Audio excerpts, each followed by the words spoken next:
Evet değerli kardeşlerim, eğer siyasi partilerin aday listeleri müracaat bitmeden önce bilseydik partiden bir hür aday değil, iki hür aday gösterildik. Neden? Çünkü diğer siyasi partilerin adayları sizlerin, toplumumuzun, halkımızın, Müslümanların hassasiyetlerini temsil etmiyor. Sizlerden çok özür dilerek söylüyorum. Özellikle bacılarımın affına sığınıyorum.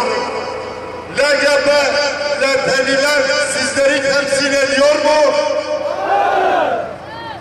Ben eğer kazanırsam Diyanet Teşkilatı'nı kaldıracağım diyenler sizleri temsil ediyor mu? Allah hiçbir ülkeyi, hiçbir milleti dinsiz, diyanetsiz bırakmasın.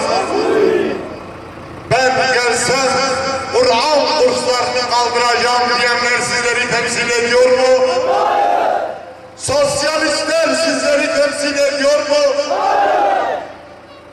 Toplumsal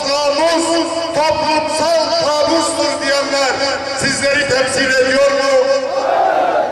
13 yıldır toplumun, insanlarımızın midelerini dolduran ama beyinlerinin içini boşaltanlar sizleri temsil ediyor mu?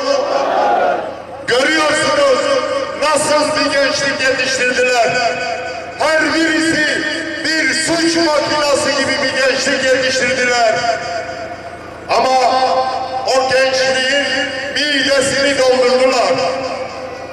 Cebine dünyasını koydular.